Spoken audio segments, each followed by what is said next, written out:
My name is Evelyn Brooks, and I just turned 97 years old. If I could give you back all the time you're about to waste after 50, I would. But I can't. What I can give you is perspective. Almost everything you're chasing right now will quietly stop mattering far sooner than you expect. Not because it was wrong, but because clarity changes your priorities. And clarity is one of the few gifts that age gives freely, if you're brave enough to look honestly at where your energy actually goes. So if you're willing to listen, I want to share where most people waste the second half of their lives and what truly matters instead. Let's start with the first mistake. Competing with other people. Most of us were raised inside a scoreboard mindset, grades, careers, income, status, titles. Life felt like a race that never stopped. But after 50, something strange happens. You realize you're not even in the same race anymore. You see someone your age buy a bigger house, get promoted, or post about their perfect retirement, and suddenly you feel behind, even though deep down you don't actually want their life. Comparison becomes noise. You're chasing markers that don't belong to you. Here's the truth. Everyone is playing a different game. The only competition that still makes sense is with your past self. Are you more grounded than you were 5 years ago? More peaceful? More honest about what you want? More aligned with your values?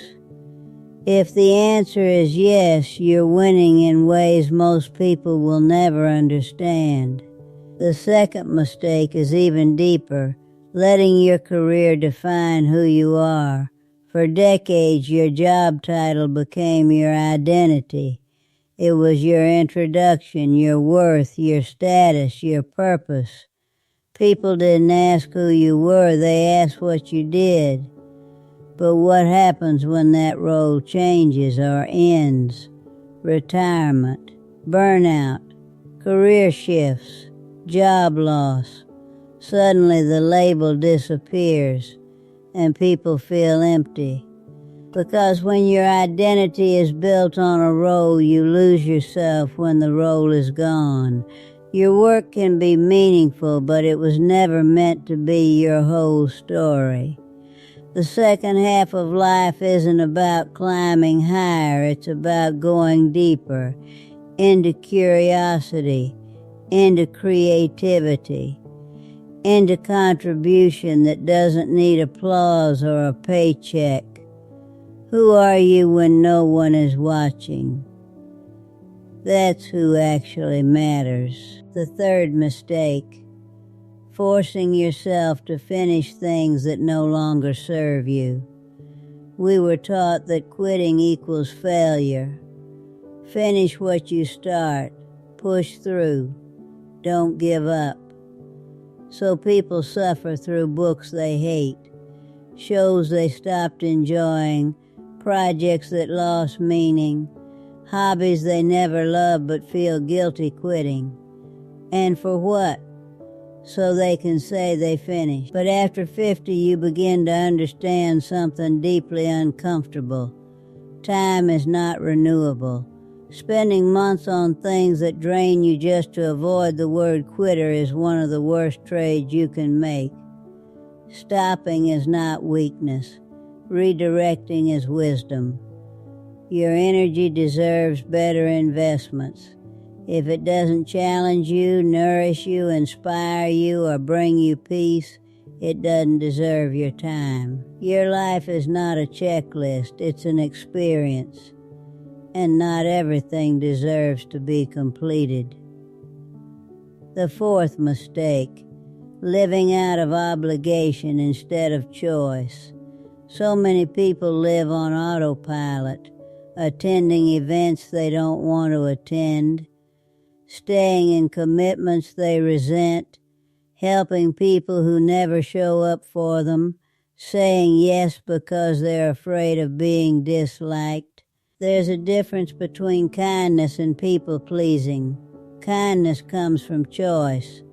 People-pleasing comes from fear of rejection, fear of judgment, fear of not being needed. After 50, you start to see the cost of this clearly. Resentment builds quietly. Exhaustion becomes normal. Your life fills with obligations instead of meaning. Here's the shift. Do things because you want to, not because you're afraid not to. Give because it feels right, not because you're trying to earn love. When your actions come from choice instead of pressure, something powerful happens. You feel lighter, you feel calmer, you feel honest. And when you do give, you give fully, not resentfully. That's real generosity. The fifth mistake, needing to be right, arguing online or in real life, is one of the biggest energy drains there is. By midlife, you learn a hard truth. Most people don't want truth. They want validation. They want to win, not understand. So you waste hours trying to convince people who already decided not to listen. And for what? Stress, frustration, mental exhaustion. Here's the upgrade. Choose peace over proving a point. Not every opinion deserves your energy. Not every argument deserves your voice. You can have boundaries without debates, beliefs without battles, standards without chaos. The moment you stop needing the last word, you reclaim your peace. The sixth mistake, keeping energy draining people in your life. You know them. They only call when they need something. They make every conversation about themselves.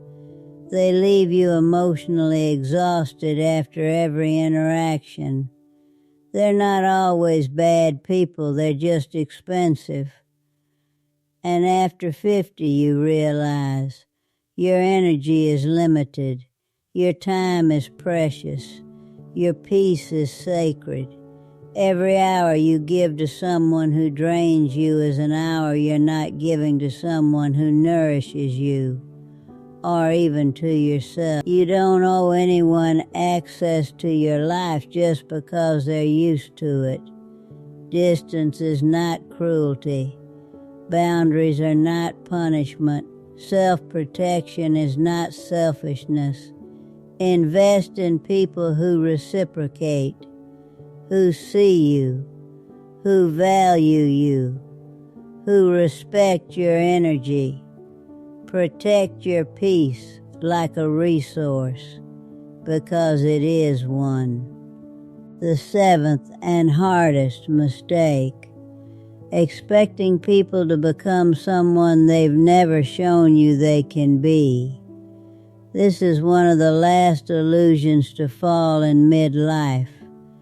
The belief that people will change, that they'll grow, that they'll become who you hope they'll be.